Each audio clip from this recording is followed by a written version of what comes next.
Please subscribe and like for the latest updates. Or you can request your favorite manga in the comments below.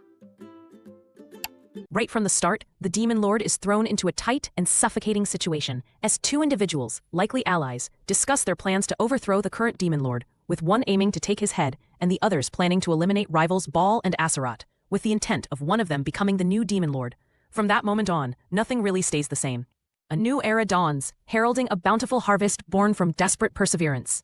High above a desolate land, a colossal fortress pierces the heavens, a symbol of power against the vast sky. Deep within its walls, a stark chamber lies in quiet repose. The methodical rhythm of approaching footsteps echoes through opulent halls. Two figures, cloaked in ambition, advance with a singular, deadly purpose. Their whispered intent, to seize power, to claim the mantle of Demon Lord. A temporary alliance forged in treachery binds them, their ultimate goal to usurp the throne. They close in on their target, their steps betraying a hidden menace. Their steady approach is shattered by a sudden, unnerving silence. The conspirators halt, a prickle of unease running through them. A sharp, commanding voice slices through the quiet, revealing their ambush has been anticipated.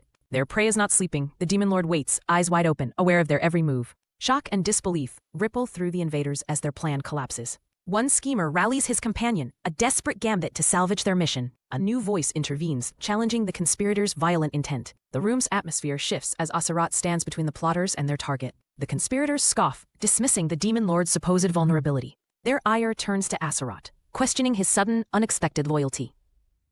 Aseroth reveals his true motives, an allegiance born of honor and a life debt repaid. He clarifies his actions are not about the Demon Lord's farming ambitions, but a solemn obligation from the past. A cryptic promise hangs in the air, a future alliance should circumstances change. The conspirators denounce the farming initiative, predicting only ruin and starvation. They argue that embracing such a radical endeavor is beyond reason. Their dismissal of the farming plan is met with stark pragmatism, acknowledging the harsh reality of survival. Aseroth states the grim truth. To avoid starvation, one must be prepared to fight. Risking everything, one conspirator embraces the fight, his defiance hardening his resolve against the current regime. A chilling threat erupts from the powerful figure, his gaze burning with intense fury as he promises regret to his inferior opponents. Soft, rhythmic footsteps echo through the grand halls, marking the approach of unseen figures, each step amplifying the mounting tension. Certain of their stealth, the conspirators discover their target is awake and aware. A gasp of shock reveals their ambush has failed. A hooded figure scoffs, feigning indifference and denying any alignment with the brewing conflict. Aseroth declares he is merely repaying a life debt, his eyes burning with a fierce light as he questions the Demon Lord's presence. A moment of strained silence hangs heavy, the air thick with unspoken threats, and the palpable tension of shifting allegiances. A deafening blast of energy erupts, tearing through the air with cataclysmic force, the ground trembling under the raw power unleashed. Heavy, deliberate footsteps crush the debris, signaling a decisive movement as the intruders are met with an unyielding presence. The Demon Lord, fully aware of the disruption, commands his forces to clear the rubble, demanding accountability for the alarming depletion of stones. He observes Zephyros diligently stacking the remaining rocks, a flicker of confusion crossing his face at the mundane task. A grunt of exertion cuts through the air as Zephyros struggles under the weight of his task. Amidst the ongoing efforts, a voice confirms the Demon Lord's awakening, his presence now undeniable as he addresses his subordinate directly. The Demon Lord directly questions Zephyros about the missing rocks, demanding to know their whereabouts. Zephyros points, indicating their location. The surroundings remain desolate, filled with the remnants of destruction, the question of the rock's fate hanging unanswered. A sudden gust of wind whips through the barren landscape, drawing attention to a tiny winged creature darting through the air, T-Bone. A violent impact shatters the ground as T-Bone collides with a pile of debris, caught in a flurry of shattered rock and dust. Caught off guard, T-Bone cries out in alarm as he begins to devour the scattered rocks with frantic urgency. T-Bone lets out a surprised gulp, lamenting his inability to evade the force, his small size insufficient to block the impact.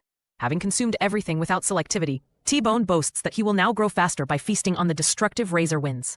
A desperate cry of "Dad" erupts as T-Bone's father reacts with alarm, his name screamed by another voice in shock and concern. T-Bone's father erupts in joyous laughter, cradling his offspring with immense pride and showering the creature with affection. A Demon Lord explains that T-Bone can preemptively counter infrequent razor winds by expelling cold air from the sky.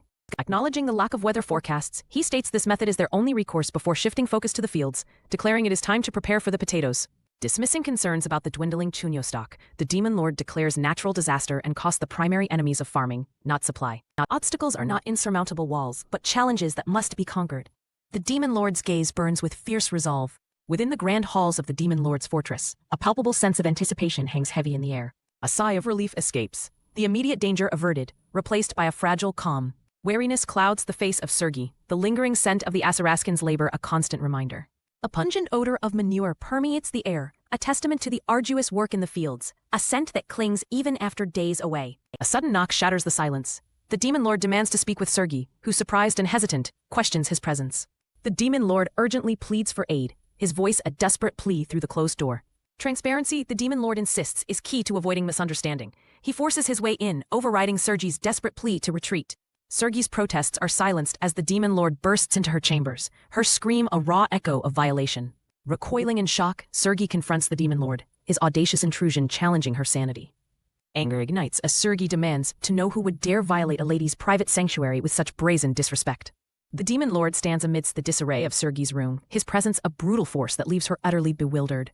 Sergei stares, her mind reeling, struggling to comprehend the impossible scene before her. Desperation cracks the Demon Lord's voice as he confesses, "Without you, Sergei, my plans are impossible." The Asurascans watch, their faces etched with confusion at the Demon Lord's uncharacteristic and desperate plea. Humbled, the Demon Lord declares his willingness to kneel repeatedly, if only to slash costs and conserve precious resources. He reveals his urgent need, Sergei's sharp and precise blade. Taken aback by the plea, Sergei reluctantly agrees to listen, her mind reeling from the sudden, bizarre turn of events. Privately, Sergei scoffs, deeming the Demon Lord utterly absurd, convinced he has finally lost his mind. The Demon Lord's demand is stark. "Cut up the potatoes for me." He explains the grim necessity, the potatoes must be halved to be planted. Fury contorts Sergei's face as the realization dawns, she has been manipulated. "You damn Demon Lord," she curses. Her rage intensifies, her expression hardening, seething with the sting of the Demon Lord's deceit. The Demon Lord presents the task with a veneer of simplicity, but Sergei senses the deceit behind his words. He lays out the rules. Potatoes with 3 or fewer sprouts are untouched, but those with 4 or more must be cut. A critical detail is added. Sprouts must be evenly distributed post-cut. The Demon Lord thrusts forward the potato, the true challenge laid bare. Cornered and furious, Sergei rejects the Demon Lord's manipulative scheme, hurling the potato back in defiance. The sound of impact splits the air, a violent punctuation to Sergei's refusal. The Demon Lord reels. The scene erupts in a chaotic storm of falling potato halves, a visceral testament to Sergei's explosive defiance. A gasp escapes Sergei as she witnesses the impossible. The Demon Lord's hands move with inhuman speed and precision, slicing through potatoes with breathtaking accuracy. Disbelief twists into shock as Sergei questions how such an exacting feat is even possible. The Demon Lord's words echo Sergei's own dawning horror. He proclaims only she possesses the unique skill for this vital task. Sergei recoils, her cynicism hardening as she accuses the Demon Lord of manipulative flattery. Her fury ignites, unleashing a firestorm of indignation as she labels him a liar and a swindler. Suddenly, the Demon Lord's demeanor shifts, his expression softening into one of uncharacteristic gentleness, catching Sergei completely off guard. Confusion floods Sergei as the Demon Lord reaches out, his sudden, inexplicable actions leaving her bewildered. His gaze intensifies, imbued with an earnestness that unnerves Sergei as he continues his peculiar actions, seemingly oblivious to her distress. Sergei demands to know his purpose. His touch, intended as reassurance, only amplifies her confusion and anger. With unsettling calm, he explains he is merely wiping away stray potato juice, a gesture that feels deeply intrusive. Bewildered and offended, Sergei cries out, questioning his sanity and the unnerving sincerity she now perceives in his eyes. The Demon Lord acknowledges the cleanliness of her face with subtle satisfaction, then pivots to the crucial importance of knife hygiene. He stresses the need for thorough, sincere cleaning to prevent disease. Then, his gaze fixed on Sergei, he reiterates his plea.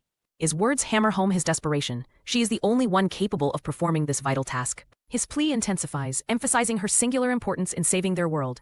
He sees her not as a subordinate, but as their ultimate salvation. Sergei's anger softens, replaced by a grudging pity for his perceived incompetence. She relents, agreeing to help, but only this once, with a pointed jab at his helplessness. Tension finally breaks as Sergei reluctantly agrees to assist, the atmosphere shifting, though the core conflict remains. The Demon Lord erupts in triumphant joy, vowing to prepare supplies for an all-night session, his manic energy met with Sergei's weary resignation. The rhythmic slicing of potatoes fills the night as the work begins anew. Sergei's exasperation palpable as the Demon Lord throws himself into the task with wild abandon. Baal attempts to wipe Sergei's arm, but she recoils, accusing him of deceit. The air crackles with unspoken tension. Feigning concern, Sergei questions Baal's fatigue. Baal deflects, launching into a nonsensical song about potato growth. As Baal sings, Sergei cuts through his charade, questioning if he too is among the dumb, inferior ones. She scoffs at his willingness to serve after mere compliments, exposing the manipulative undercurrent. Lost in contemplation, Baal ponders the profound mystery: what is life? What does it mean to live? The weight of existence presses down as Baal questions the purpose of a life filled with suffering. A younger demon offers Lord Asurat a game, but is met with a brutal dismissal. Consumed by arrogance, Aserat threatens to devour the child for daring to approach him. His rage escalates as the child's clumsy throw fuels his fury, promising death. In a sudden, brutal twist, Aserat lies utterly defeated, a wreck from a foolish assault. The farmer corps is presented with the meticulously prepared seed potatoes, the gravity of their task announced. With newfound hope, the farmer corps charges into the fields, planting the seeds that will sustain their world. It is acknowledged that Bao's inherent incompetence was expected, with the collective intellect of those present deemed severely lacking. The farmer corps expresses their profound gratitude to Sergi, but she dismisses their thanks with gruff indifference. Sergi mocks their expressions, questioning if the face of a great demon general would be so foolish. She chastises them for their sentimental reaction to seed potatoes, questioning their shame as demons. Her fury erupts in a torrent of insults, branding them all pathetic and idiotic. Hartok, proclaiming himself the ultimate intellect, declares his intent to usurp the demon lord's throne. He commands their attention as he reveals the next critical step, thinning the potato buds once they emerge. Sergi cuts off a comment about Baal's abilities, her patience worn thin. Hartok explains that each seed potato can yield a surprising number of sprouts, ranging from 3 to 6. He poses a critical question. Are more sprouts or fewer sprouts preferable? The farmer corps confidently answers more, only to be sharply corrected by Hartok, who reveals fewer is correct, dismissing their ignorance. Bewildered, the farmer corps insists more is always better, their simple logic clashing with agricultural reality. Hartok dismisses the demon lord's pronouncements, contemptuously branding the farmer corps as inferior morons. His harsh tone sets the stage for his brutal instruction. A farmer corps member, surprised, addresses him as Lord Hartok. Hartok silences their astonishment, demanding they think. He reveals the core principle. An overabundance of sprouts will deplete resources, directly diminishing the edible potatoes' yield. The vital nutrients are siphoned away, leaving the very crop they rely on weakened and reduced. His words hang in the air, a stark reminder of the fragile balance of their existence. Another member marvels at Hartok's precise knowledge, questioning if he has prior farming experience. They ponder if such basic truths are even worth learning, a sentiment Hartok swiftly crushes with disdain. Contemplating the ideal number of sprouts, Hartok states 2 as the obvious answer, a declaration met with disbelief. He dismisses the simplicity, forcing them to consider the catastrophic risk. If a single sprout fails, the entire potato dies. Hartok then poses a chilling question, challenging their intellect about what follows bud thinning. He explains that the artificially enriched soil, while perfect for potatoes, will also spawn unwanted weeds that must be removed. These invasive growths will compete for the vital nutrients, a consequence Hartok implies should be self-evident.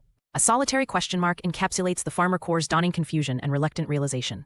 Suddenly, the air erupts in ecstatic applause. The farmer corps hails Hartok, their cheers ringing out for the farming genius. Genius, the chorus roars, their voices filled with fervent admiration for his revelation. The praise intensifies, a tidal wave of adoration washing over him. Overwhelmed, Hartok begins to weep, the accolades a stark contrast to his mother's lifelong insults. Genius, he whispers, the word catching in his throat. Tears stream down his face as he repeats the word, the weight of years of perceived idiocy, shattering under the unexpected praise. Bewildered by his own tears, he cries out, questioning why he is breaking down like an idiot. A voice calls his name, Hartok, as the newly appointed leader stands frozen, lost in the overwhelming moment. Mock reverence dripped from the demon's voice. Oh, wise and intelligent mind of the demon kind. He is declared the chief leader of the farmer corps, but Hartok vehemently rejects the title, insisting his intellect is meant for more destructive pursuits. Enraged, he proclaims his intellect is for killing and stealing, demanding proper deference to the elite of demonkind. The farmer corps roars back, a unified chant of elite, elite, echoing his declaration. Drowning in the relentless chant, Hartok finally bellows, shut up. His grudging acceptance of leadership now consumed by extreme frustration. Consumed by fury, Hartok unleashes his wrath upon the demons, branding them dumb and inferior demon idiots. His raw frustration explodes outward. He commands their obedience, his gaze fixed on the distant horizon, an ultimatum echoing with desperate urgency. Hartok declares his intent to lead the farmer corps, a task he deems trivial for his superior intellect. A collective gasp of awe rises from the farmer corps, their admiration reaching a fever pitch as they erupt in a chorus of praise. Suddenly, a system interface materializes, announcing a victory in 4 psychological battles, abruptly shattering the emotional climax. Confusion washes over the victor as they question the nature of these battles, realizing Baal has been transformed into a loyal subordinate. The subordinate acknowledges the feat, stunned by their own actions, having unexpectedly given the friendless Aserat a companion and curbed his violence. The question arises, who is this friend? The subordinate learns they have also melted the heart of Sergi, who had never known love. A wistful acceptance follows, as the subordinate acknowledges the good done for Sergi, yet still ponders their own direct contribution. There informed, they instilled confidence in Hartok, who desperately craved recognition, revealing the deep-seated fragility within them all. A jubilant system message follows, announcing a reward of 200 happy points and the unlocking of a new, potent skill. The new skill is revealed, Blood Eye, its interface gleaming with promise and unknown power. Bewilderment grits the user at the skill's origin, questioning if it's an original creation. Learning Blood Eye grants a glimpse into the future, with a current range of 6 hours. The observation can extend to any target, be it a living creature or an inanimate object. Even the sky itself can be observed. A sense of dawning realization, mixed with apprehension, washes over the user. A sharp, guttural sound escapes as the implications of this power begin to settle. The future, once a mystery, is now within reach. A single sprout emerges, a miracle witnessed with stunned disbelief. Hope, fragile yet undeniable, has finally taken root. The fields erupt with life, a wave of success washing over the exhausted cultivators. Their collective efforts have borne fruit. Sprouts pierce the ground, a symbol of survival and a promise of sustenance. The Asaraskans hail Lord Asarat, their labor rewarded with life itself. A child's innocent celebration is met with gruff exasperation. The weight of their burgeoning world presses down, demanding action. Chief Cultivator Hartok's voice commands attention. Farming Corps, hear me. We begin the next phase, earthing up. Hartok, a genius in his craft, details the vital technique. Earthing up means carefully covering the sprout's stem with soil. This process shields the developing potatoes from the sun's harsh gaze. Exposure would lead to discoloration, loss of flavor, or worse, toxicity. The consequence of neglect is stark. A corruption of the potato's very nature. A darkening that signifies a loss of its potential. Applause erupts, a thunderous ovation for Hartok's wisdom. The Asuraskans acknowledge his brilliance with fervent clapping. The Demon Lord turns his gaze upward, demanding, "Let's check today's weather." Happy points are invested to enhance the critical Blood Eye's ability, promising foresight into the skies. A demanding condition is revealed for the skill's activation. A prolonged, unblinking stare for 200 seconds. The effort taxes the user immensely, each second a grueling struggle against overwhelming strain. Witnesses observe the Demon Lord's distress. His tears, however, are interpreted as joy for the flourishing crops. The Demon Lord strains, activating Blood Eyes to peer into the future of the sky. The process is arduous, visually intense. The forecast is clear, sunny and dry for the next 6 hours, with no destructive winds predicted. T-Bone can rest. This serene moment is shattered by an urgent report. A messenger arrives bearing news of critical importance. The Demon Lord acknowledges the arrival. It is a subordinate of the second Star Master, Planus, who has come with grave tidings. Laploa, loyal retainer to Planus, formally announces his presence, his demeanor urgent. His report begins with the timing of his arrival, immediately after the ceasefire order and the farming message. Disaster struck. The third Star Master, Ruster, defied the Demon Lord's command and launched a full-scale assault. Chaos erupts in the wake of the peace. Ruster has declared his ambition to seize the throne and become the new Demon Lord. His act of rebellion ignites fury and despair. The Demon Lord recognizes the dire threat. If Ruster subjugates Planus, their combined forces would overwhelm defenses. A difficult decision looms. Confront Ruster before Planus fully falls, or abandon vital farming efforts. The balance between war and sustenance is precarious. The target of Ruster's aggression is revealed to be the bottomless abyss of the dead, the treacherous swamp of decay, now under siege. The Forsaken Lands are a sprawling, untamed expanse, rendering familiar game mechanics like the abandoned well functionally useless and impossibly distant. Even the vital well beneath the Demon Lord's castle lies dormant, deepening the crisis. How can they possibly balance the desperate need for farming with the escalating war? But as doubt grips the Demon Lord, a sudden clarity pierces through. He questions his own worry, his purpose crystallizing. With a roar fueled by newfound conviction, his eyes burn with primal light. I am the Demon Lord. His internal struggle collapses, replaced by unwavering resolve. The path forward, though fraught with danger, is now clear. His decree rings out, a promise of unwavering loyalty from his subordinates. We will follow the Demon Lord's orders no matter what. A swift decision is made. 2 of the 4 heavenly generals are dispatched, their blades glinting with the promise of battle. Accompanying them are demons whose brute strength is undeniable, but whose minds are ill-suited for cultivation. Their raw power is deemed essential for the coming fight. Their origin near the boss area offers a tactical advantage, as the shortcut system delivers reinforcements directly to the critical front lines. A quick route, a swift transit, leads directly to the swamp of decay. The command rings out. The genius wide-range sprayer is heading out. Hartok and the Demon Lord will remain behind, their focus solely on the burgeoning potato crops. Their commitment to agriculture is absolute. They will dedicate themselves entirely to raising the potatoes, a vital lifeline for their future. All will be well. A subtle, chilling sound emanates from the heart of the conflict. The ominous presence of Ruster's defiance looms. The eruption of battle is met with a guttural cry of pain and fury. A massive armored figure recoils, caught in the inferno. Rage boils within Planus as he confronts the rebel. Ruster, you scoundrel! How dare you defy the Demon Lord to command and commit treason? Yes, as you said, this is a rebellion, Planus acknowledges, but don't misunderstand. I had no other choice. Stopping the war now would only lead our demon race to ruin. Ruster, consumed by his own ambition, dismisses Planus's pragmatism. The Demon Lord said he could make the land fertile, didn't he? We wouldn't even need to wage war on humans to feed ourselves. Ruster's voice thickens with defiance. That's not the problem. The argument escalates, Ruster's focus shifting from sustenance to a deeply ingrained cultural identity. He declares the fundamental essence of their existence, fighting bravely. Ruster proclaims it as the core of their heritage, is the pride of our demon race, our history. The arrival of the four heavenly generals marks a turning point. They acknowledge Ruster's point about the demon race's warrior spirit, but a deeper question surfaces. Have they become too consumed by combat, losing sight of a new path? Amidst the chaos, a child's pure voice cuts through, a plea for their father to join them in the field, a stark reminder of what is truly at stake. The four heavenly generals have arrived, their voices resonating with Ruster's conviction. They echo his words, "You're right, Ruster, we are a race that fights." Their ancestral name is proclaimed, a lineage forged in the fires of war. A primal roar erupts, a guttural affirmation, "We love fighting and enjoy killing." Yet, a flicker of doubt pierces the ferocity. But when did we become like this? From the edge of the battlefield, a child's desperate plea cuts through the chaos. Why did things turn out like that? Hurry, Dad, come to the field, quick! The child's plea and the general's questioning converge, hinting at a dawning realization. Now we might finally understand. The cacophony of war subsides, replaced by a profound introspection as a new path emerges. The stark contrast is drawn. That saving lives rather than taking them is. A new understanding begins to bloom, suggesting that nurturing life could forge an even greater source of pride for their race. Can give us even greater pride. The weight of history clashes with the dawning of a new perspective. A path less traveled beckons, one that offers not destruction, but creation.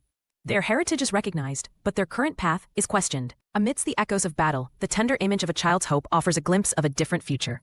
A bountiful harvest is declared, heralding the demon lord's grand plan for a new era. The serene beauty of a flower-laden field stuns observers into wonder, a spectacle unlike any seen before. Lost in the beauty, a child reaches out with innocent joy, their small hand drifting towards a delicate petal. A sharp, decisive sound shatters the tranquility, as a swift movement signals an impactful action.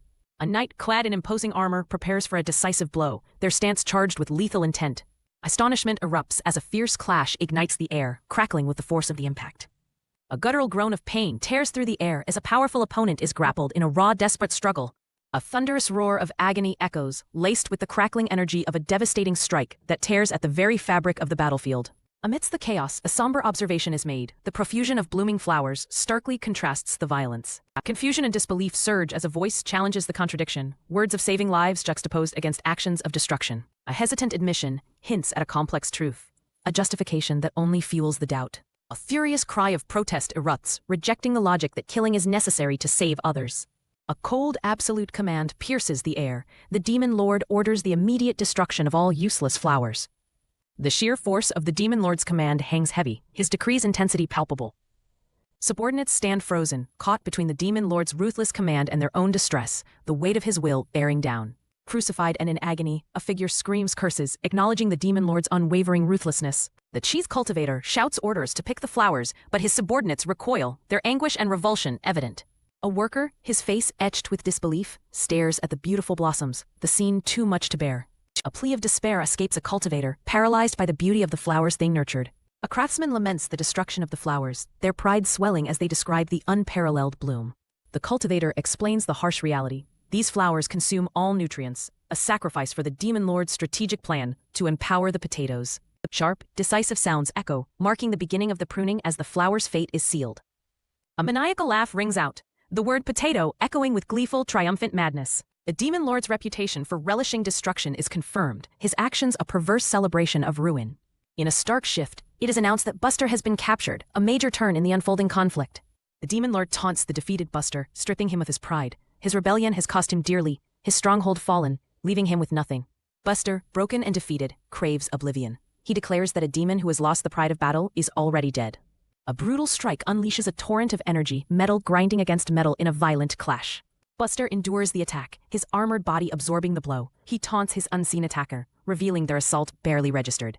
A new weapon is revealed, the third-generation lightning roar, poised to unleash its devastating power. The third-generation lightning roar erupts, bathing the battlefield in blinding light and immense force. A desperate scream tears through the air. Buster begs for death, reviled by his current state, calling for his tormentor to be removed. A gasp of disbelief cuts through the chaos as the wielder of the lightning roar recoils in shock. Raw, uncontrolled energy surges forward, a potent and unleashed force. A distressed cry echoes as someone calls out to Lord Aserit, a desperate plea for intervention. A chilling voice, filled with ancient fury, declares vengeance. Aserat, enraged, vows to devour his mocker. This ancient threat is framed by a forgotten past, a vow spoken before the worshipped power of Kratos. A guttural sound emanates from the shadows, a prelude to a violent surge. Asurat's rage manifests, a terrifying force unleashed. A painful cry is cut short as the attack strikes. A weary voice laments the long confinement, the unfamiliar sensation of walking on land. This return is not one of triumph. A powerful figure confronts Asurat, mocking his regression and demanding he cease his nonsensical pronouncements. Asurat protests vehemently, struggling as he is lifted and carried, shouting in disbelief at being held as if a princess. A stern voice commands Asurat to remain still, revealing the Demon Lord's absolute order. The decree is absolute. Asurat will remain in this immobilized state, his suspension intentional. Overwhelmed by humiliation, Asurat roars in defiance, vowing never to forget this disgrace. The Demon Lord observes, noting a past desire for Asurat to rampage, but acknowledges the situation has taken an unexpected turn. The Demon Lord reveals his foresight, knowing Asurat would be paralyzed for 6 hours via the Blood Eye skill. He admits to allowing this outcome. The Demon Lord's gaze sharpens as he declares harvest time is near, commanding his subordinates to accelerate their efforts with renewed urgency. Sergei's ultra-fast weed cutter decimates the flowers, a brutal efficiency at play. Hartork's awakening finisher, however, streamlines the vital task of watering. The autumn harvest looms closer, intensifying the urgent preparations. Rations distributed as wages dwindle, a chilling scarcity grips the domain. Even those accustomed to hardship show signs of weariness, the strain etched on their faces. A colossal tree-like figure approaches the Demon Lord, its heavy steps echoing. The Demon Lord recognizes the imposing presence. You are the second Star Master, Planus. Planus offers his respect, stating, I came to express my gratitude to you for saving me. A Demon Lord's expression hardens, his disbelief fueling simmering anger as he retorts, Gratitude? Planus stands before the Demon Lord, an unspoken tension crackling between them. Confused by the sudden displeasure, Planus questions, why is he getting angry? The Demon Lord's fury erupts. This bastard, he's here to give thanks, yet came empty-handed. Shouldn't you at least bring a box of drinks or some red ginseng? He demands, his rage igniting. Planus stammers his intent. I'm currently gathering the subordinates of the third Star Master. I'll dispatch them along with the workers shortly. He reveals their dire straits. Woo, well, they don't even have food for themselves. A profound desire surfaces. The potatoes, they'll grow well, right? I want to harvest a ton of them and make lots of chuno. I want to see those guys eat until they're full, Planus declares, his gaze distant with hope. The Demon Lord, momentarily taken aback, observes Planus's introspective moment. Oh sure, that guy was one of the weakest and least developed bosses. The Demon Lord muses, disdain coloring his words. He worshipped power as truth and showed intense loyalty to Kratos. A practical thought emerges. Well, since he's a plant, maybe he'll be helpful in farming. The monstrous plant-like entity treads through the fertile fields, its steps deliberate. It pauses, sensing the earth. This soil, it's so fertile. It's filled with nutrients I never once felt in a swamp of decay. Back when I was just a sapling, there was never any nutrition in the soil I grew in. The colossal plant entity, awestruck, proclaims its discovery. The land cultivated by Demon Lord Kratos possesses a richness it has never known. A guttural roar shakes the very foundations of the domain. The entity lunges, its monstrous visage and burning eyes revealing a terrifying hunger.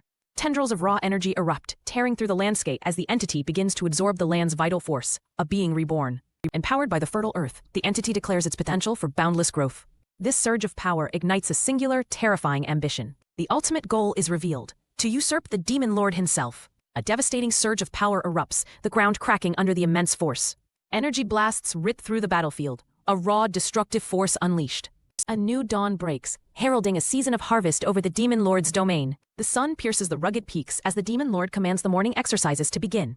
With a guttural roar, the Asura scans are driven into motion, their primal energies surging. Their bodies strike in unison, a percussive force echoing across the grounds. A complex sequence unfolds with escalating speed, each movement a precise and powerful assault. The Asuryskans' synchronized assault intensifies, their movements a testament to their honed discipline. The Demon Lord observes his subordinates, noting their transformation from disarray to disciplined motion. He acknowledges their inherent demonic potential, now honed to his exacting standards. Even when caught off guard by a sudden command, the Asuryskans react instantly, rolling left. They shift their positions with impossible speed, obeying the Demon Lord's sharp directive.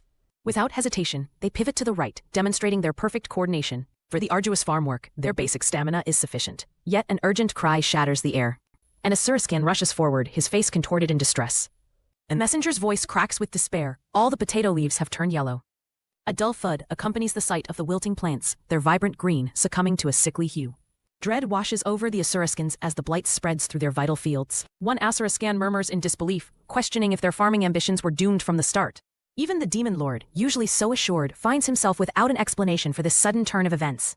The Asurascans ponder possible causes, their hope for a successful harvest crumbling with each thought. A bitter disappointment washes over them as they confront their naive optimism. Confused and alarmed, the Demon Lord demands to know what is happening to his fields. Despite the unfolding crisis, the Demon Lord urges calm, his gaze falling upon a strange sight. He recoils in shock, his eyes widening at the impossible scale of growth before him. The potato plants have surged to an astonishing size, dwarfing their previous yield, a testament to an unnatural abundance. He stares in disbelief. The color is still pale, but the plants are colossal, 3 times the size of the first harvest. The Demon Lord reveals the terrifying truth behind the potatoes' growth.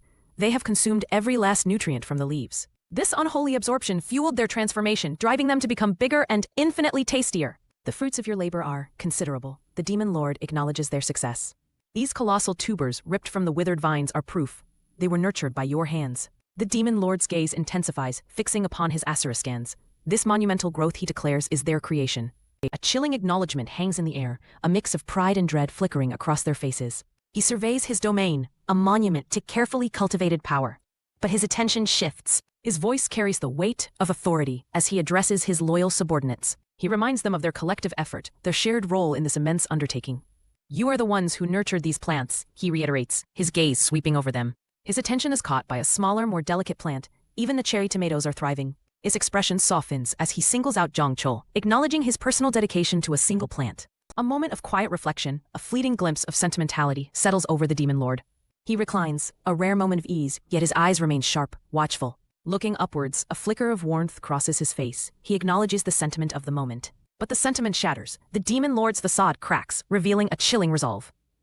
He vehemently denies any trace of emotion, insisting his nature is purely analytical, devoid of such weakness. A determined glint returns to his eyes. Potatoes will sustain them for now, but a dire warning follows. Complacency is death, clinging only to this single crop courted immediate starvation. He invokes the chilling memory of the Irish Great Famine, a stark reminder of the peril of absolute dependence. Potatoes offer immediate sustenance, but they are not a permanent salvation. Diversification is crucial. Suddenly, his serene contemplation erupts. A violent tremor rocks the very foundations of his castle. Shock turns to alarm as the Demon Lord questions the integrity of his surroundings. The castle groans under an unseen force. A guttural rumble echoes, signaling immense power. Then, the ground gives way with explosive force. A colossal entity erupts from below, heralded by a deafening roar and a surge of raw, untamed power. The Asurascans witness an unimaginable threat. A monstrous entity erupts from the earth, shattering the ground with impossible force. Terror grips the Asurascans as an unimaginable threat manifests before their eyes. A child adrift in the decaying remnants of the colossal harvest stares in wide-eyed fear. A chilling recollection surfaces. Had the Demon Lord spoken of the natural death of potato leaves during their growth? The dying leaves, once a sign of successful cultivation, now appear as a harbinger of doom. Fragments of a blighted future scatter on the wind. The ground heaves with unnatural force, the colossal plants thrashing against the impending catastrophe. A child's innocent perception grasps the sickening wrongness, a premonition of utter devastation. Panic ignites as the Asurascans realize their sustenance, their very pride, is under brutal assault. A collective cry of anguish erupts. The fruit of their labor is being devoured. Dust and debris rain down as the earth splits further. The monstrous entities rise, unstoppable. Trapped in the path of an unfolding catastrophe, the Asurascans face their doom. A heavy silence descends as the colossal entity emerges, the ground groaning under its immense weight. A monstrous form dwarfs the landscape, its shadow swallowing the light. United in horror, the Asurascans witness their future being destroyed. A chilling, booming laughter tears through the air, a promise of utter destruction. The entity, Planus, confronts the Demon Lord, taunting him as a mere bug. Planus reveals its growth, acknowledging the fertile land and nutrients provided by the Demon Lord's efforts. The very foundation of their survival has become the catalyst for their doom. The colossal entity seethes with raw power, its monstrous features contorted in a triumphant, malevolent grin. Witnessing their sacred harvest defiled, a burning rage consumes the Asurascans. Blind with fury, an Asurascan lunges forward, unable to accept this violation. The existential threat is clear. Their food, their livelihood, has been destroyed. Planus mocks their fury with chilling amusement, dismissing their anger as insignificant. The entity's contempt is absolute, its confidence unshakable as it belittles the Demon Lord's power. The very earth groans under Planus's might, unleashing a cataclysm of debris and raw, destructive power. Amidst this primal chaos, an Asurascan screams, his body succumbing to the overwhelming force as blood erupts. A desperate Asurascan, caught in the maelstrom, screams for his companions to flee. His eyes are locked on the unfolding disaster, a plea to escape the inevitable. One Asurascan fights against those dragging him away, defiant in refusing to abandon their leader. He clings to the belief that their demon lord cannot possibly fall. His defiance shatters. A horrifying realization dawns as he shouts the truth. The demon lord is weak. His voice trembles with newfound dread. He remembers being pulled up, the demon lord's unexpected fragility now a terrifying certainty. The earth erupts once more, amplifying the urgency of their flight. A guttural roar tears through the air as the demon lord is overwhelmed. It is a raw, animalistic cry against the crushing force of Planus. Planus's colossal form dwarfs the ravaged land, its power absolute. The ground trembles, rocks hurled upwards by its destructive presence. The remaining Asurascans are forced to flee, their eyes wide with terror. Their leader's defeat, coupled with the monstrous entity's dominance, fuels their panicked retreat. A muffled gasp escapes one of the fleeing Asurascans. The stark reality of the demon lord's vulnerability, witnessed firsthand, extinguishes any hope of resistance. Battered and broken, the demon lord is flung through the air, tumbling amidst the wreckage. His fate hangs precariously in the balance. A land of supposed bounty is revealed, the demon lord's domain. But terror looms. Imposing figures stand ready, their faces a mixture of defiance and grim expectation. Amidst the grim faces, a young demon's eyes betray a primal fear. A commanding voice cuts through the tension, demanding the attention of all demons. The name Kratos is proclaimed, a pronouncement that shatters the established order. Kratos, the former demon lord, is dead. A silent shockwave ripples through the assembled demons. The air thickens with awe and apprehension. An ancient law is invoked, power derives solely from strength. A new authority rises, proclaiming themselves the new demon lord. Submission is demanded. A decree of absolute power echoes across the land. The new demon lord senses the colossal power of Planus, now the undisputed master of the land's nutrients. With Kratos fallen, Planus stands as the strongest entity, a chilling realization for all. A powerful force is unleashed, shaking the very foundations of the demon lands. The overwhelming might of the new demon lord is projected with brutal intensity. Demons brace themselves, acknowledging the new, unforgiving order. This is the dawning of absolute power, a force that redefines their very existence. In unified voice, the demons pledge their loyalty, their respects offered to their new sovereign. A pause hangs in the air, a moment of silent observation. A stern reprimand cuts through the gathering, singling out Zephyros for his conduct. The sound of impact echoes, a violent disruption. A chaotic clash erupts, the air thick with the brutal struggle for dominance. Amidst the cacophony, a lone demon vocalizes quiet confusion. The entity known as Planus looms, a symbol of immense power and impending destruction. A moment of stillness descends, as the gravity of the new demon lord's reign begins to settle. The remnants of a fallen empire bear witness to a new dawn. Jangcheol is called, his name a ghost from a forgotten past, promising a game of hide-and-seek. He answers, his childlike voice echoing with a sorrowful recognition of this fateful day. A mother's spectral form guides the game, her words a chilling echo of a distant memory. Caught in the embrace of this vivid illusion, Jangcheol accepts the rules. He counts, the numbers a soft murmur against the tranquil facade of the past. The final digits mark the passage of moments, each one a step closer to an unseen truth. Anticipation builds with each whispered number, the end of his vigil drawing near. The counting is complete. Jangcheol calls out, his voice filled with the innocent desperation of a child. His calls grow frantic, the playful search dissolving into a genuine plea against the crushing void. He restarts the game, his voice insistent, setting an ultimatum. She must be found. The seconds tick away, each count a beat of his growing anxiety, the moment of discovery or despair looming. The final number is called, a desperate cry of completion that cracks with a torrent of hope and fear. His anguish explodes outward, a raw scream piercing the illusion, a desperate plea for his mother's presence. The game has ended, the search continues, its emotional weight crushing him. His mother's name rips from his throat, a desperate sound lost in the void as the dream begins to fracture. A jarring sound shatters the illusion, a sharp digital voice cuts through his grief, demanding he regain his senses. Confusion mounts as the spectral voice resonates, his dreamlike state violently interrupted. He questions the source, a sudden realization dawning. A digital intrusion has spoken his name. Lost and disoriented, Jangcheol questions his surroundings, a message materializing with a grim promise of life. The cold reality sets in. He is trapped, immobile, but a flicker of hope ignites as his hand retains its mobility. Fueled by a desperate resolve, Jangcheol vows to escape, understanding that even the smallest movements are his only path to freedom. He begins to count his actions, each number marking a painstaking effort to break free, his fingers clawing at unseen confines. The counting continues relentlessly, an unending cycle of effort and progress as he digs deeper. His counts surge forward, pushing past familiar digits into an unknown progression, his actions a desperate rhythm against the crushing darkness. Scribe Zephyros stands before the new demon lord, reporting for duty. A chilling presence fills the air. The colossal demon lord commands Zephyros to meticulously record their decree. A new era of dominance is about to be etched into history. A chilling declaration echoes from the Demon Lord's immense form. The age of human dominion is over. The demon lands will march forth. The Demon Lord reveals their ultimate ambition: subjugation and enslavement. Humanity is to be reduced to mere livestock, their existence solely for the demon's sustenance. The demons anticipate the brutal joys of battle and bloodshed. This is a return to their primal existence. War and killing are the only sustenance the demons truly know. If this path fills their gnawing hunger, they will tread it. Despite the promise of conflict, a lingering unease surfaces. The weight of their desperation presses down.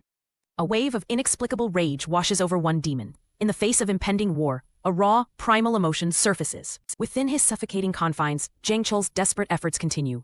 He meticulously counts each painstaking movement, a grim rhythm against the silence. The muffled sounds of exertion are punctuated by grunts of effort. Jangcheol pushes against the unyielding darkness, each count a sliver of defiance. A demon is seized by a terrifying struggle for air. The suffocating grip of desperation tightens, threatening to extinguish their very life force. The Demon Lord's roar shatters the tension, commanding his forces to arms. The war drums beat, echoing the call to subjugation. A legion of demons awaits their new leader's command. The air thrums with their collective ferocity, ready to unleash their might. Scribe Zephyros interrupts the Demon Lord's fervor with a stark warning. The planned march is fraught with insurmountable logistical challenges. The Demon Lord's massive form looms, the very ground trembling with his presence. His gaze is fixed, unyielding. The imposing figure of the Demon Lord absorbs the scribe's words. His imposing presence commands the attention of all who stand before him. Zephyros reveals the dire truth of their provisions. Only a handful of meager potatoes remain. The demons face critical shortages, jeopardizing any campaign. The Demon Lord's scornful question cuts through Zephyros's report. His dismissive tone belies a chilling disregard for the scribe's concerns. A contemptuous declaration from the Demon Lord dismisses the notion of scarcity. He implies that provisions are not an issue with a serpentine hiss. A Demon Lord's colossal form shifts, its tendrils writhing with dark energy. The threat of violence hangs heavy in the air. A desperate cry escapes one demon, their voice strained. The fight for survival intensifies, pushing them to their limits. The sounds of struggle and violence erupt. Chaos descends as demons clash, their desperation fueling brutal combat. Amidst the savagery, a demon attacks with brutal force, their axe cleaving through the chaos. The battle rages, a testament to their desperate struggle. The Demon Lord's chilling pronouncement rings out, a declaration of his ruthless pragmatism. Weak demons are not a loss, but a resource for the hungry. The Demon Lord observes the brutal reality of his domain, his gaze sweeping over the struggling demons. He sees not individuals, but a means to an end. A child's desperate cry echoes, refusing the primal law of their kind. Their defiance is a plea against the cycle of consumption, a rejection of the grim reality imposed by the former Demon Lord Kratos. Their voice rises, a frantic denial that survival does not necessitate mutual destruction. They refuse to be bound by the old ways. A blinding light erupts from the earth's core, an omen of immense change. A single, piercing eye opens in the suffocating darkness, a silent witness. The desolate demon lands stretch, a landscape suffocated by ancient writhing roots. This is a prison forged by primal desperation. The oppressive weight of the surroundings intensifies, the twisted wood and dark earth pressing in. The air itself chokes with a suffocating presence. Within the crushing darkness, a spectral presence manifests, its form indistinct. That luminous eye watches, a sentinel over encroaching despair. A guttural sound tears from the earth, a primal cry of immense struggle and agony, lost in the suffocating void. The oppressive earth groans and shifts, the palpable sense of confinement tightening. Twisted roots claw at the void, mirroring the desperation within. As life force falters, a chilling realization pierces the air. A demon's final words hang heavy with impending doom. My heart is stopping. A final desperate thought surfaces, a fear for others facing starvation if their own light extinguishes. The scene erupts in a storm of light and violent energy. Raw power crackles as a chaotic battle ignites. The word bloody punctuates the mayhem. A guttural roar rips through the chaos, signaling an imminent, brutal strike. The raw force is palpable, aimed with deadly intent. The impact reverberates with a sickening crunch. A violent expulsion of energy signifies the devastating force of the blow. A powerful being, radiating golden energy, unleashes an attack. The sheer force tears through the surroundings, a spectacle of destructive might. Amidst the carnage, a fierce resolve ignites. I can't stand to see anyone starving, a demon cries out, a battle cry against despair. With a savage roar, a demon swings an axe, its path of destruction etched in the air. The weapon descends, a harbinger of brutal violence. A bestial cry rips through the air, a primal sound of rage and aggression. The sheer ferocity of the attack is overwhelming. The air shatters with a cacophony of roars and screeches. The violent clashes of combatants erupt, a symphony of brutality. A desperate count begins, each number a step further into an unknown struggle. With chilling determination, 5 is shouted. The colossal demon lord stands, a figure of immense power and imposing presence. Their gaze sweeps over the chaos, their authority absolute. The demon lord cradles a small, frightened figure, their expression unreadable. A proclamation that will shake the foundations of their world is imminent. A lone figure collapses into the unforgiving earth, their body broken and bleeding. Darkness swallows the scene, a testament to their fading strength. The struggle is all that remains. A desperate cry splits the air, echoing with primal rage. Golden energy ignites, a blinding inferno promising destruction. War is declared. Tormented and fueled by an infernal light, a warrior screams. Their fury boils, a raw testament to immense effort. The word of exhaustion hangs heavy. Gasping for air, the fallen figure struggles against the suffocating darkness. Each breath is a victory, each movement a Herculean task. The weight of their ordeal presses down. A hand reaches out, grasping at the desolate ground. Questions claw at the mind. How much further must they go? Is this the right path? Hope flickers like a dying ember. Doubt consumes the struggling warrior. Are their actions truly making a difference? Or is it all in vain? The possibility of success seems impossibly remote. Silence descends, heavy and absolute. The scene is cloaked in shadow, with only the faint outline of a fallen form visible. Despair clings to the air. A figure cloaked in shadow observes the bleak landscape. Their gaze is sharp, their expression unreadable. They are a silent witness to the unfolding chaos. The scene remains shrouded in darkness, hinting at unseen movements. Shadows stretch and writhe, obscuring any clear form. An oppressive atmosphere permeates the void. The darkness persists, broken only by the faint suggestion of a struggling figure. Their desperate fight continues, unseen and unheard by most. The struggle for survival is relentless. A concerned voice echoes, directed at a figure of immense power. Lord Aserat's actions are questioned, his sanity doubted. The unease is palpable. The question hangs in the air, sharp and accusatory. What is this, Aserat? Are you insane? A monstrous visage emerges from the darkness, its eyes burning with an unholy light. Disbelief fuels the confrontation. A guttural sound escapes the monstrous form, a prelude to its rage. The air crackles with an unseen force. Raw power gathers. The scene darkens, focusing on the grim determination of a powerful entity. Its eyes glow with a malevolent intent. The stage is set for a brutal exchange. A small, terrified figure speaks, their voice trembling. They look upon their captor with wide, innocent eyes. The horror of their situation begins to dawn. Oh, this is my food supply. Lord Aserat reveals his horrifying intentions, his voice devoid of emotion. The captive is merely sustenance. Lord Aserat's chilling declaration confirms his depravity. I've had my eye on this one for a while. I was saving her to eat while she's still fresh. The captive struggles, a desperate plea against fate. Her life hangs by a thread. A violent impact shatters the relative calm. A brutal blow lands, sending shockwaves through the scene. Pain erupts. A pain scream tears through the air as the force of the attack takes hold. Every fiber of their being screams in agony. Resistance is met with brutal consequence. The world erupts in a chaotic blur of light and motion. Energy blasts tear through the air, met by desperate defenses. A desperate battle rages. A guttural roar of defiance echoes as a powerful blow is struck. The clash of forces sends tremors through the ground. The fight intensifies. Lord Aserat, consumed by rage, issues a chilling command. His voice booms with absolute authority, demanding utter annihilation. There will be no quarter given. In the heart of the maelstrom, a figure is violently tossed aside. Their body arcs through the air, a puppet at the mercy of overwhelming power. Destruction is imminent. The words are spoken with cold finality, a grim pronouncement.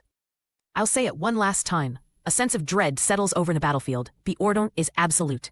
A subordinate challenges the impending deployment, declaring there is no valid reason for such an action. A tiny draconic creature peeks out from the subordinate's collar, a silent witness to the escalating tension. An observer recognizes the subordinate's presence as a colossal rock formation looms ominously. A sharp, violent impact echoes, growing a figure back. The scene depicts a devastating blow, sending dust and debris scattering as a powerful strike lands. A small creature clings tightly to the subordinate's clothing, a fragile presence amidst the chaos. A roar of pure rage erupts, filled with shock and disbelief at the unfolding events. A subordinate cries out, informing the demon lord that Zephyros has already been tasked, a complication that throws the situation into disarray. Panic grips the subordinate as he questions who will count the potato harvest if Zephyros falls, accusing the others of rebellion. Another subordinate dismisses the accusation of rebellion as absurd, the demon lord's anger palpable. The subordinates' faces reveal a mixture of defiance and deep concern, caught between loyalty and reason. They declare their conviction that the farming initiative attempted by the previous demon lord Kratos is a more reasonable order than invasion. One subordinate, seeking clarity, asks if they may pose a question regarding the demon lord's path. They remind the demon lord that Kratos proposed a path where no one had to die, questioning the necessity of war when another way exists. The demon lord mockingly questions the concept of another way, his voice dripping with disdain. The demon lord bellows the word vermin with overwhelming fury, his rage igniting the surrounding atmosphere. His power surges as he roars that he possesses the authority, an oppressive aura radiating from him. He asserts his absolute authority, declaring, "I am the authority itself," before spitting out a sharp retort, "Absolutely not." The Demon Lord's immense form looms, an embodiment of absolute power and dread. A challenger's voice rings out, demanding that authority must be justified, their defiance cutting through the suffocating tension. A roar erupts as T-Bone is called out, his loyalty to Lord Kratos declared as he positions himself against the Demon Lord's forces. T-Bone charges forward, his fury unbridled, demanding the Demon Lord's forces pay for the potato field they destroyed. The battle commences with T-Bone unleashing a powerful attack against the Demon Lord's forces, the impact shattering the ground. The sounds of battle escalate as energy clashes violently, a powerful impact resonating through the battlefield. A protective mist barrier is erected, deflecting a brutal assault as the clash sends shockwaves through the area. A battlefield ignites as powerful energy clashes erupt, forcing immediate defense. The air itself hums with raw, untamed power.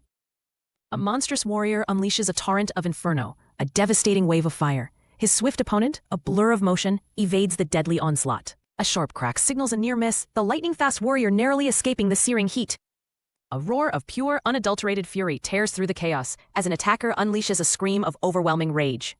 One figure moves with impossible grace, a defiant dance weaving through a deadly hail of projectiles.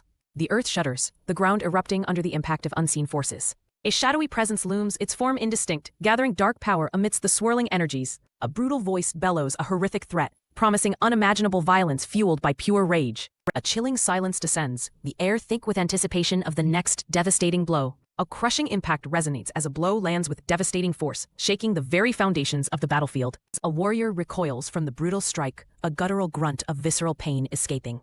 A terrifying visage emanates from the monstrous form, radiating pure primal malice. Demon Lord Asurat's voice booms with absolute fury, challenging any who dare defy his supreme authority. Asurat commands utter annihilation, his words laced with insane bloodlust, issuing an ultimatum of death. T-Bone boldly questions the Demon Lord's inner turmoil, his words a stark observation cutting through the rage. A chilling stillness descends, broken only by the subtle movements of dark energy, the atmosphere heavy with unspoken threats. Silence stretches, pregnant with the tension of unspoken consequences, the air hanging heavy with anticipation. A vast cavernous maw opens, revealing a single glowing eye. A primal ancient force stirs within. The jagged, rocky terrain offers no solace as the battle rages, the landscape itself a witness to the destruction. Demon Lord Asurat's wrath escalates, manifesting as a torrent of dark energy unleashed in boundless fury. The cavernous interior pulses with an eerie light, a malevolent power watching from the depths. A single, whispered word hangs in the air, loaded with the weight of impending doom as the enemy acknowledges a presence. Demon Lord Asurat's visage contorts with incandescent rage, his eyes burning with an unholy fire. A holographic display announces a monumental shift. Salvation emerges from the brink of oblivion as a new system and skill are gained. Demon Lord Asurat stands defiant, his imposing figure radiating an aura of absolute power, his reign of terror poised to continue. Amidst the brutal clash, salvation is forged from oblivion. A new system activates, its power surging with the declaration. Concentrated nutrition has been activated. The void itself seems to tremble, about to be torn asunder by an impossible power. Raw elemental force unleashes, ripping through the fabric of reality. Blood on a clenched fist, a symbol of brutal exertion and unwavering resolve. A golden band gleams, marking an unyielding authority. Amidst the chaos, two figures scale a colossal, fractured structure. One struggles for purchase, the other leaps with inhuman agility. The ground groans and cracks. An ancient, colossal form long dormant begins to stir. A cataclysmic force erupts, a wave of pure destruction that obliterates all in its path. Caught in the cataclysm, the figures are violently thrown back, engulfed by the overwhelming blast. A singular, malevolent eye pierces the gloom, burning with ancient hatred. A chilling whisper of recognition echoes. On the precipice of oblivion, survival has forged something new, a system, a skill born from the brink of death. The Demon Lord Kratos, a figure of immense power, watches, his gaze sharp. A new power ignites. The skill Concentrated Nutrition is activated, promising a surge of impossible strength. Kratos acknowledges a bountiful harvest, a grim irony born from the ashes of conflict. A sound of desperation breaks the silence. Something struggles, clawing against an unseen prison. The scraping intensifies, a frantic bid for escape. Rock and earth tear away under the strain. Overwhelmed and trapped, a voice groans in despair. The struggle becomes unbearable. A harsh voice demands an answer, challenging the descent into despair. The plea is repeated, a raw admission of suffering. The weight of existence crushes. Anguish fuels a desperate question. Why continue to fight when the burden is so great? Silence descends, heavy with unspoken truth. The world holds its breath. A wise voice offers a simple yet profound answer, because we're seeds. Every living thing is a seed. Even in hardship, the drive to push through the soil, to sprout, is inherent. The emergence of one sprout inspires others, creating a ripple of life that spreads outwards. Time flows, and a future transformation is promised, the quiet dawn of a new era. A young boy sits alone, a solitary sprout, mirroring his own isolation, gazing towards a bright, verdant future. The vision realized, a lush green world bursts forth, a testament to perseverance and the enduring power of growth. Jangcheol recoils from words of comfort, his pain a defiant roar against any pretense of solace. A raw anguish of his past erupts, the loss of his father, his mother's abandonment, and the crushing weight of feeling like a worthless discarded seed. Mirroring his mother's path, Jangcheol makes a desperate vow to live for himself alone, fueled by a pain that burns deep. His will forged into a singular, selfish purpose, Jangcheol declares his intent to thrive, alone. Suddenly, the fragile peace shatters as a wave of Asuraskins charges, overwhelming Jangcheol in a brutal onslaught. A solemn voice pierces the chaos, beginning to unveil a profound truth about their shared existence. The revelation strikes: they are all Asuraskan seeds, a pronouncement that binds them to a shared, unknown destiny. A blinding light surges, signaling an internal transformation as the echoes of battle fade, and something new awakens. The air crackles with raw energy as a devastating attack is unleashed, heralded by the fierce cry, Bloodstrike. A system notification declares Kim Jangcheol has endured the agonizing cycle of death and rebirth, marking a pivotal moment of transformation. His indomitable will, transcending mortal limits, has unlocked a new system, heralding the dawn of unprecedented power. The Mana Seed system is officially unlocked, its name resonating with mystery and potential as Jangcheol questions its purpose. Amidst the chaos, an observing entity recognizes a deviation from its calculations. These events defy predicted game logic. As a reward for 3 resurrections, his Mana Seed begins at level 3, amplifying all stats by a significant multiplier. The Mana Seed's level 3 amplification rate grants a 30% increase to all stats, igniting a surge of hope for escape. With this newfound power, Jangcheol discovers the Mana Seed system's unique option skill, Concentrated Nutrition, opening a new path to power. This skill allows him to focus all stats into one, a temporary but immense boost, usable once a day for 10 minutes. His attributes stand at a base 30% increase: stamina, mental strength, physical strength, dexterity, and magic power. Jangcheol boldly activates the Mana Seed, gathering its power for an imminent surge. The system reflects the activation, with stamina now showing a 39% increase. A significant shift has begun. All core attributes have risen to 39%, a testament to the Mana Seed system's growing power. Jangcheol screams his activated skill, Concentrated Nutrition, and declares his intent to channel everything. He is ready to unleash his full might. A blinding surge of energy erupts from Jangcheol, obscuring all, the sheer force of his awakening, palpable. Stamina, mental strength, dexterity, and magic power plummet, as physical strength explodes to an astonishing 155%. Jangcheol has concentrated all his power. The overwhelming surge of physical might manifests, ready to be unleashed. His focused power is about to decimate his foes. A monstrous entity, wreathed in dark tendrils, erupts from the scarred earth. Its form is a terrifying silhouette against a backdrop of explosive energy, the ground itself cracking under its immense power. The earth shatters as the monstrous form rises further, its power washing over the battlefield and intensifying the raw energy emanating from it. A spectral hand, emanating a chilling aura, emerges from the ground, a symbol of ancient power reaching out from the depths. The earth trembles, a prelude to something immense. The air crackles with unseen force, building towards a cataclysmic event. A tattered cloak billows, revealing a silhouette of immense authority. A shadow falls across the devastated landscape, bringing with it an ominous presence. A guttural breath escapes the monstrous entity, a sound echoing with ancient power and malice. Its glowing eyes fix on an unseen target, radiating chilling intent. Before the colossal, monstrous form stands Demon Lord Kratos.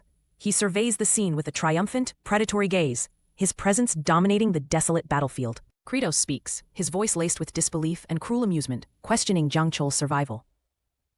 His question is a taunt aimed at the one who defied his power, incredulity etched on his face. A subordinate, eyes wide with shock and fear, lashes out at Kratos.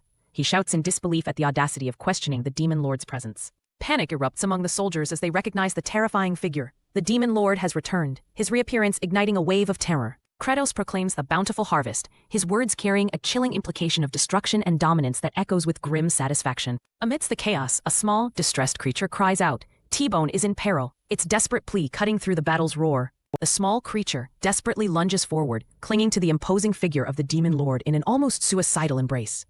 A weary soldier, battered but alive, expresses a moment of relief, only for his hope to be immediately tempered by the dawning realization of their dire situation. Those who have witnessed the overwhelming power of Planus voice a grim assessment: the Demon Lord cannot defeat this foe. Jangcheol's voice cuts through the despair, his strategic mind observing the unfolding events. He sees an opportunity within the overwhelming odds, a chance to turn the tide against Kratos. Kratos declares his immediate intent, his arrogance radiating as he vows to eliminate Jangcheol and his entire force. The threat hangs heavy in the air. Jangcheol's defiant response shatters Kratos' pronouncement with a single emphatic word. Jangcheol's confidence rings out, a bold declaration that not a single one of his allies will fall. He stands as a shield, his words a promise of protection. Jangcheol analyzes the monstrous Planus, recognizing its predictable patterns despite its immense size. He sees the enemy's movements as a series of programmed actions, exploitable through logic. He articulates his strategy, drawing parallels between the battlefield and game logic, believing he can anticipate and evade every attack. Jangcheol extends this tactical understanding to his loyal soldiers, asserting that the farmer corps, forged through rigorous training, possess the same capacity for evasion. Jangcheol issues a command, his voice firm as he directs his forces to rally behind him, positioning himself as the center of their defensive formation. The order is given, a signal to begin their training regimen. Jangcheol intends to hone their reflexes and coordination. As Planus descends, Jangcheol's command echoes, left. The colossal foot of Planus slams down, pulverizing the earth. Dust billows as Jangcheol's frantic directives guide his troops. Jump right. The farmer corps scrambles, dodging the crushing force, their survival precariously balanced. Jangcheol's commands intensify, a desperate rhythm against the behemoth. Roll left, keep rolling. They obey, a chaotic ballet of survival, rolling against the onslaught. With a final, sharp command, Jangcheol urges them to safety. Jump. A roar of disbelief erupts from the ranks, witnessing the impossible power. Demon Lord Kratos watches, a cruel smirk as Planus relentlessly attacks. His own attacks are proving futile. Planus unleashes a guttural sound, its movements shaking the very earth. Jangcheol shouts a new order, eyes fixed on the enemy's shifting patterns. Turn! A sudden flurry of movement from Planus signals a critical shift in its attack. Kratos taunts Jangcheol, his arrogance on full display as he points a glowing finger. The farmer corps, though battered, holds its defensive formation, awaiting Jangcheol's next command. A wave of chilling energy emanates from Planus as its massive form emits a piercing shriek. Planus' immense body begins to crack, fissures spreading across its monstrous surface. Jangcheol's voice cuts through the chaos, his realization dawning. Here it is, he's entered the berserk pattern. He declares a new strategy, a departure from the past. Until now, we've used only game logic to fight him. This time, we'll destroy him using real-world logic. Jangcheol turns his attention to his allies, issuing a crucial directive. Go, T-Bone. The small, fierce dragon prepares to unleash its power. T-Bone's body bulges, its form shifting as it readies its devastating attack. With a powerful surge, T-Bone unleashes its signature technique, Frost Breath. A torrent of icy mist erupts, engulfing the colossal form of Planus. Kratos cries out in shock as Planus recoils from the freezing assault. His arrogance shatters as he realizes the futility of brute force. Even with my strength massively boosted, hitting that huge body 100 times won't do anything. Planus recoils from the frost breath, its immense power failing against a fundamental truth. It is still a plant, vulnerable to critical weakness. Rage ignites within its form. Jangcheol's strategy crystallizes. Freezing Planus at an extreme temperature will cause its volume to expand, tearing it apart from within. The prophecy of freeze is uttered. The extreme cold takes hold, ice crystals fracturing Planus' colossal body. Its tissues will rupture, its destruction imminent as Jangcheol's chilling command rings out. The diminutive T-Bone streaks across the battlefield, a stark contrast to the gargantuan threat now beginning to descend under its own crushing weight. A deafening crack echoes as the ice grips Planus, its colossal form beginning to splinter under the relentless expansion caused by the freezing. A primal fear flashes across Planus' monstrous face, its single green eye widening in disbelief as the chilling reality of the freezing takes hold. Planus' sheer mass becomes a crushing burden, its body contorting under impossible pressure. Jangcheol observes, the one going berserk with that massive weight. The colossal form groans, ice spreading like a death shroud as the ultimate consequence of its vulnerability is unleashed. Demon Lord Kratos' face contorts in a horrifying grin, his eyes blazing. He declares the inevitable, will self-destruct under the pressure. The Demon Lord declares a bountiful harvest, a chilling pronouncement that heralds a devastating victory. But a gasp of disbelief escapes the Colossus as its form fractures and recoils. This is not the end it envisioned. Amidst the ruins, a lone warrior stands firm. His victory is secured, his dragon companion at his side. T-Bone pants, exhausted but triumphant. His ice breath has shattered the enemy. The warrior declares his intent, his gaze fixed on his prize. He unleashes the final blow, shattering the silence with a decisive strike. The colossal entity shudders, its once impenetrable form cracking under the relentless assault. He recognizes a critical weakness, a flaw unique to its monstrous nature. A deep fissure opens, the knothole, the Colossus's ultimate vulnerability.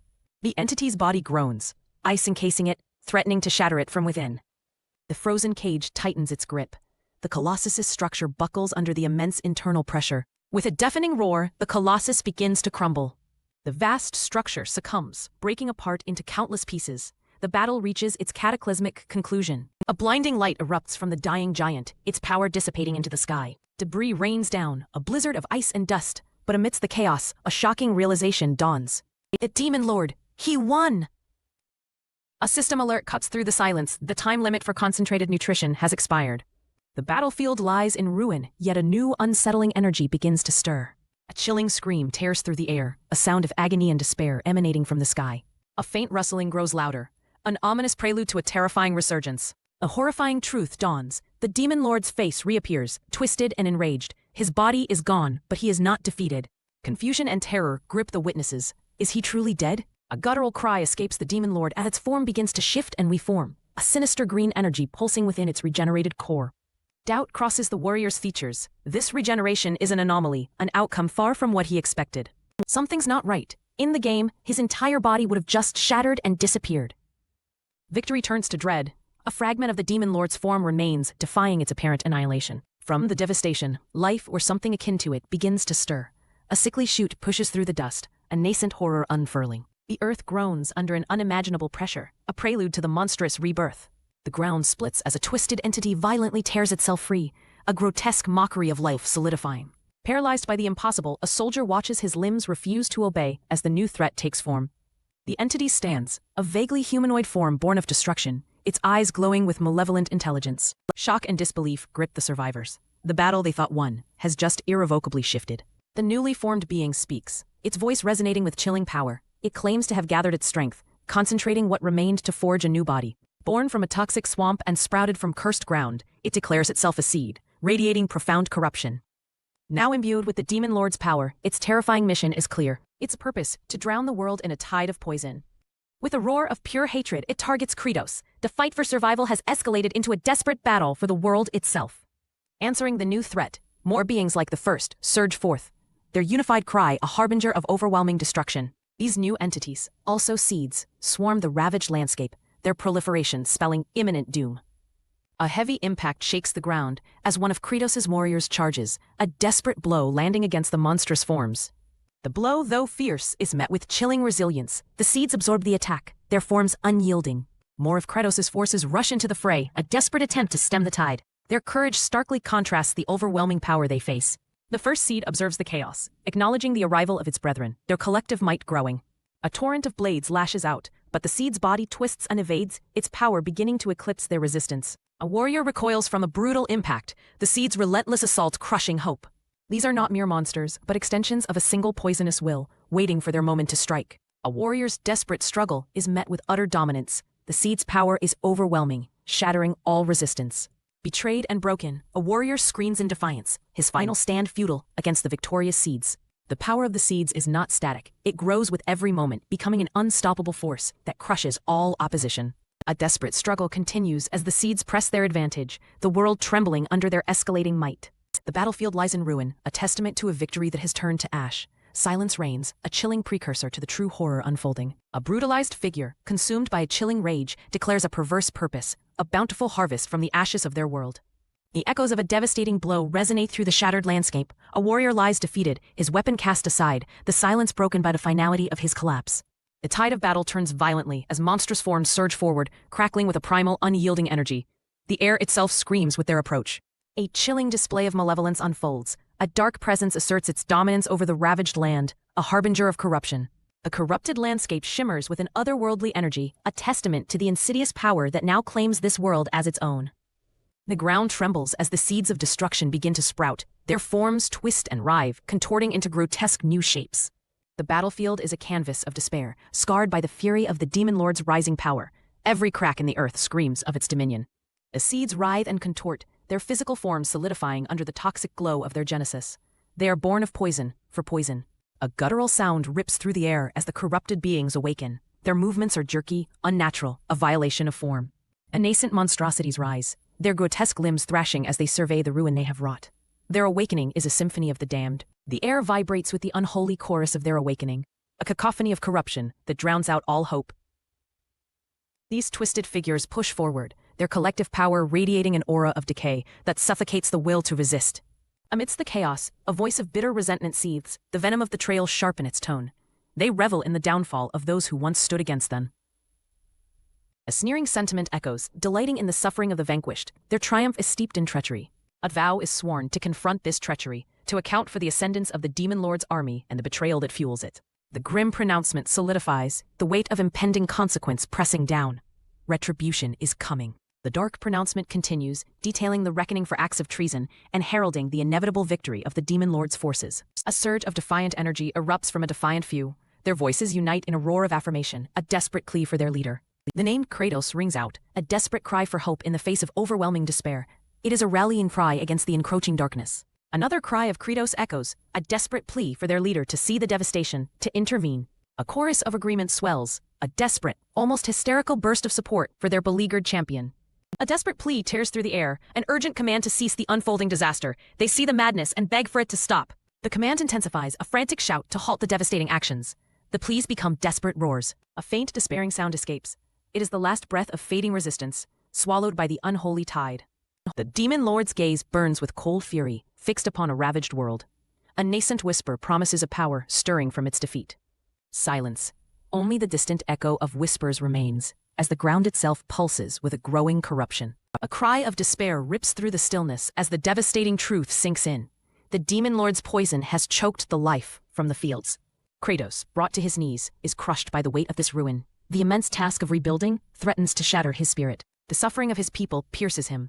Starvation looms once more, a specter born from this new wave of decay. His voice cracks with anguish. How can he possibly ask them to face the toil of farming again, after witnessing such utter destruction?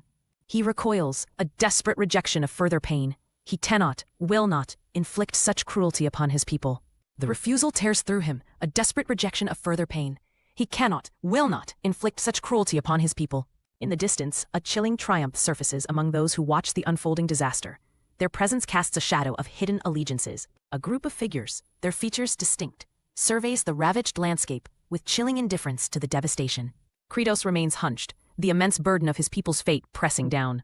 Glowing remnants of corruption mock the fallen land. The air is thick with a silent, oppressive weight. The remnants of the Demon Lord's essence pulse with malevolent energy. A solitary, corrupted seed lies on the barren ground, emanating a faint, sickly light. The insidious nature of the Demon Lord's power, festering. The corrupted seed pulses with renewed, albeit toxic vitality, a beacon of the Demon Lord's enduring poison illuminating the ruined farmland. A chilling rumor spreads through the prison. The Demon Lord has fallen, but for the livestock demons, the identity of their ruler means nothing. Resignation settles like dust. Whether king or tyrant, their fate remains unchanged, to be consumed. A guttural sound echoes, a primal lament of dread. The air grows heavy with an unspoken despair. Suddenly, the oppressive silence shatters. The prison gates groan under violent force, heralding a terrifying new era. Screams erupt as a monstrous figure bursts through the bars, unleashing chaos. Panic consumes the livestock demons as they scatter. Caught in the maelstrom, a lone demon looks up, his eyes wide with a terror that questions the very nature of this sudden onslaught. The prison becomes a scene of pandemonium, its structures overturned, the air thick with the echoes of screams. Amidst the wreckage, a new presence emerges. The Demon Lord surveys the scene, his gaze piercing. A sharp, forceful sound cuts through the air, signaling the confrontation to come. A chilling dread emanates from the new Demon Lord, freezing the very air around them. His gaze locks onto a single, trembling figure, singling them out from the terrified throng. An unspoken tension crackles in the space between the new Demon Lord and the livestock demon. With unnerving calm, the Demon Lord addresses the lone demon, his voice carrying an unexpected weight. A single word hangs in the charged atmosphere, brief but loaded with intent. His sharp eyes demand an answer to a perplexing query, pinning the demon with an unwavering stare. Small and vulnerable, the demon stands before the imposing figure, his posture betraying an unusual composure.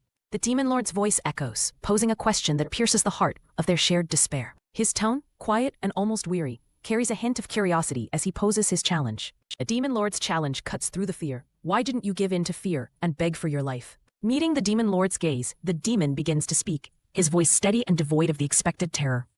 He confesses a lack of fear, finding relief in acceptance. The struggle, he admits, felt futile for a livestock demon. His only hope was to minimize the agonizing fear of his inevitable end. This resignation, he believed, was the path to true peace. A flicker of recognition crosses the Demon Lord's face, followed by a chilling smile. You're different from the others, he acknowledges. With a sudden decree, the Demon Lord appoints him as the new record keeper, a role of unexpected importance for such a unique soul. The Demon Lord vows to end the tragedy of demons consuming their own kind. a new resolve solidifying. Their existence is a grim cycle of consumption, a life defined by being food. But a new decree has been issued. Demon Lord Kratos declares an end to this ancient cruel custom. The tragedy of demons devouring their own kind will cease, a promise of radical change that hangs heavy in the air. The scene shifts, leaving the prison's despair for the open, windswept fields. A new era of labor begins. Demons, now identified as the Farmer Corps, prepare for their arduous tasks. Their collective effort fuels the land. A figure armed with a scythe-like tool begins to work the soil. The rhythmic scrape of metal against earth marks the start of the harvest as multiple figures tend to the fields. Their movements are precise, their focus absolute. The steady rhythm of their labor underscores the vital importance of this task. Every movement counts. A harsh command cuts through the air. Farmer Corps, what are you all doing? Get to leveling the soil and raising the beds. The urgency signals the demanding nature of the harvest. A sudden impact echoes through the fields. The workers surge forward with renewed vigor, their task pressing. The frantic energy is palpable. The demons scramble, their movements a blur of determined action. A cry of surprise erupts as the chaotic energy of the harvest becomes overwhelming. Amidst the frenzy, a work song begins, a defiant anthem against the toil. We're no strangers, we came out here to farm. Their voices rise, the ox moves slowly, the plow cuts through the soil. I sweat with my hoe in hand. A specific command is issued. Team 1, find every single spot where potatoes are still alive. Teams 2 and 3, line up with your hoes. The demanding task ahead requires their readiness. Sergei, cut the remaining seed potatoes. Zephyros, go with her and wipe down her blades. Their roles are critical. Hartak, lead Team 1. Asurat, go find the tools. Korra, essential roles are assigned to ensure the harvest's success. A sudden sharp sound pierces the air, signaling an unexpected development. The cry rings out, Bountiful Harvest. Relief washes over the Demon Lord. The immense yield confirms the promise of a bountiful harvest, a turning point for his people. A monstrous maw opens, unleashing a guttural roar as a devastating blow rips through the air.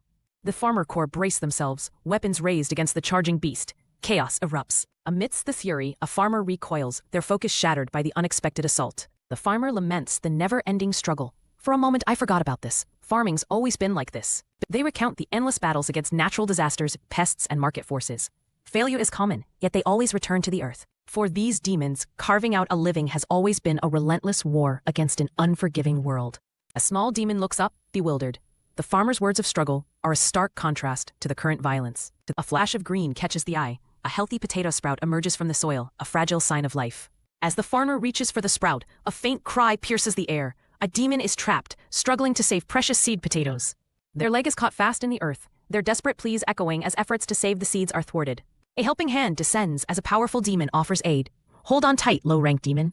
The rescuer coordinates the effort, counting down. 1, 2, 3. On the count they heave with all their might, the ground cracking as the trapped demon is pulled free. The rescued farmer looks up in relief, saved from the earth's grasp, the precious seed potatoes miraculously intact. A larger demon secures the rescued farmer, ensuring their safety. Suddenly, the ground beneath them shifts violently. Something massive is breaking through the soil. Dust and debris erupt upwards as a colossal object bursts free from the earth. The farmers stare in disbelief as the gargantuan form emerges. Shouts of awe and recognition rise. Demon Lord! Demon Lord! A farmer points with stunned amazement. The object unearthed is a potato of unimaginable size. A Demon Lord approaches, his eyes widening in shock. It's a real potato. Where did you find this? The farmer explains. I pulled up a weed over there, and a bunch came out, followed by a gasp of realization. This colossal find dwarfs all memories, like a scene from a game where a boss monster, Planus, was defeated. The scale of these giant potatoes is beyond comprehension, as if Planus itself has been magnified thousands of times over. The harvest promises to be unlike any other, heralding an era of unprecedented bounty. The Demon Lord is overcome with relief and gladness. This is the bountiful harvest he envisioned. The command echoes across the desolate fields, abandon all and dig deep. Beneath the earth, a discovery of unimaginable size is unearthed. It is enormous. The fields are not dead. Life bursts forth as potatoes, vast and abundant, emerge from the soil. Across the entire landscape, a wave of colossal potatoes breaks the surface, signaling an unprecedented bounty. The cries of discovery multiply, each one a testament to this overwhelming abundance. Astonishment gives way to bewilderment. The sheer scale of this harvest defies all expectation. The farmer corps, driven by the miracle, continue their frantic excavation, each unearthed tuber more impressive than the last. The Demon Lord arrives, drawn by the commotion. A hush falls as his gaze sweeps over the miraculous scene. Kratos observes the colossal tubers, a profound sense of relief washing over him. Is this truly the abundant harvest he dreamed of? His voice, filled with dawning joy, confirms the impossible. This is not just a harvest, but the dawn of true prosperity. A rare smile graces the Demon Lord's features as he beholds the promise of a future where no demon need go hungry.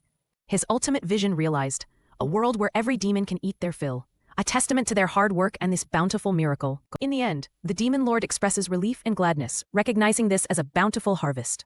On the surface, things look calm, but whatever is smoldering underneath is far from over.